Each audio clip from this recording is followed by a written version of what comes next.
Hi, I'm Dr. Datis, Kharazzian, author of Why Do I Still Have Thyroid Symptoms When My Lab Tests Are Normal? It's a common occurrence for us to see many thyroid patients, despite having normal lab tests, still have every single thyroid symptom. There are several reasons why that happens to you, and today I'm going to talk about 5 things that they never told you about Hashimoto's hypothyroidism that can help you understand why that happens. First thing that you really need to know is that for 90% of people that have Hashimoto's hypothyroidism or just hypothyroidism, they really actually have an autoimmune disorder. So what most people don't know is that when they have hypothyroidism, the main cause of that is that their immune system has actually started to attack their thyroid gland, and they suffer from something called an autoimmune disease.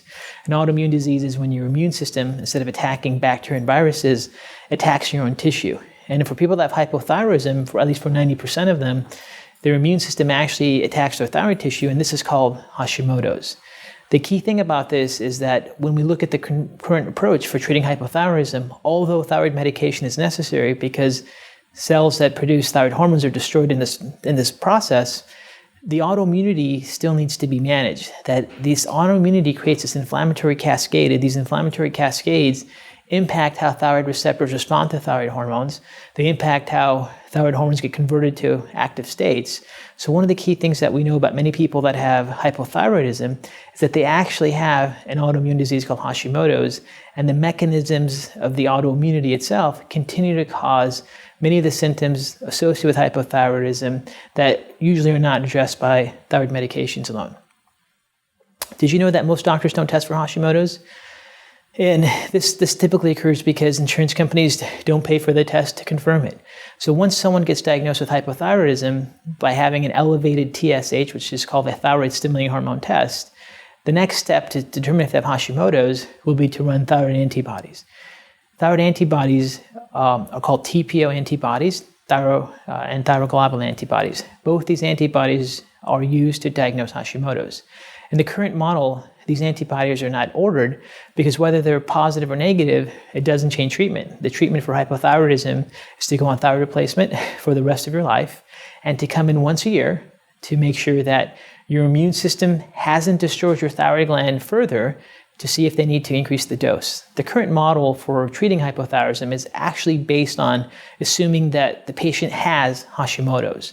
So once they get diagnosed, there's really no point to test the antibodies in the current model, and they just put a person on replacement forever.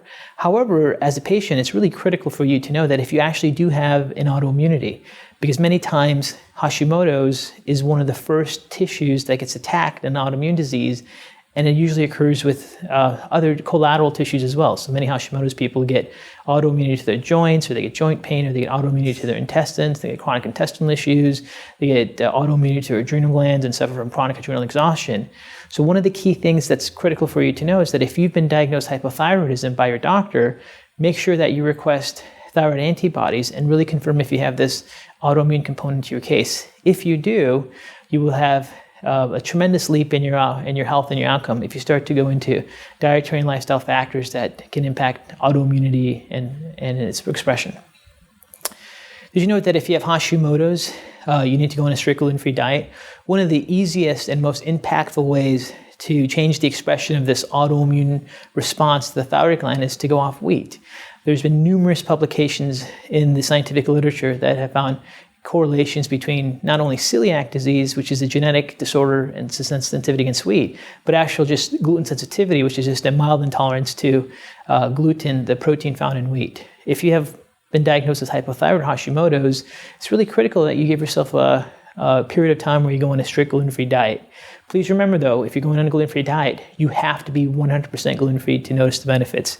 Having little nibbles of gluten-containing products and foods and being still exposed to it periodically really can have an impact on you, really seeing if you have any improvements being on a gluten-free diet.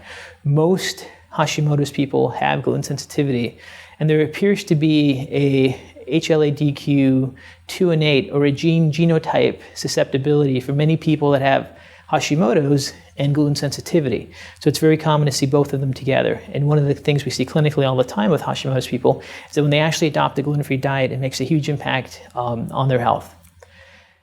Now, it's also really important to know that if you have Hashimoto's, that Not all natural supplements are beneficial to you. Many natural supplements can actually aggravate the autoimmune disorder. Obviously, if you have an autoimmune disorder, your immune system is overactive. It's active all the time, and it's active against your own tissue. Many times when people take supplements that increase the activity of the immune system, they increase their autoimmunity.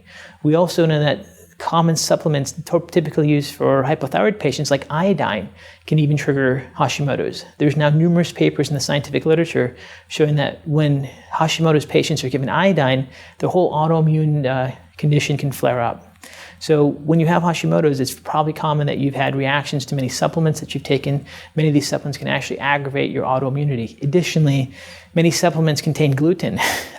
Gluten is used as a filler in many supplements. Capsules are many times made out of gluten, and sometimes a reaction to dietary supplements could be really immunological based from the underlying autoimmunity.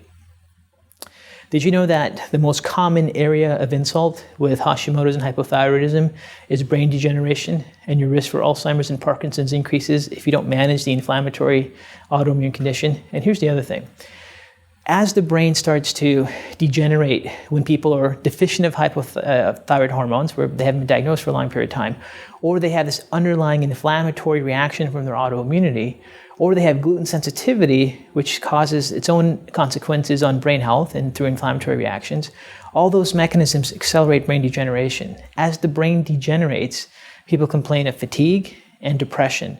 Those are the two most common symptoms of hypothyroidism as well. Many times we'll see many hypothyroid patients, they go on thyroid medication, their TSH looks good, they don't really address their autoimmunity, their brain continues to degenerate, and as their brain degenerates, they're frustrated why their fatigue and depression won't go away, and even when taking thyroid replacement, they notice those symptoms don't go away, and sometimes approaches are necessary to improve brain health.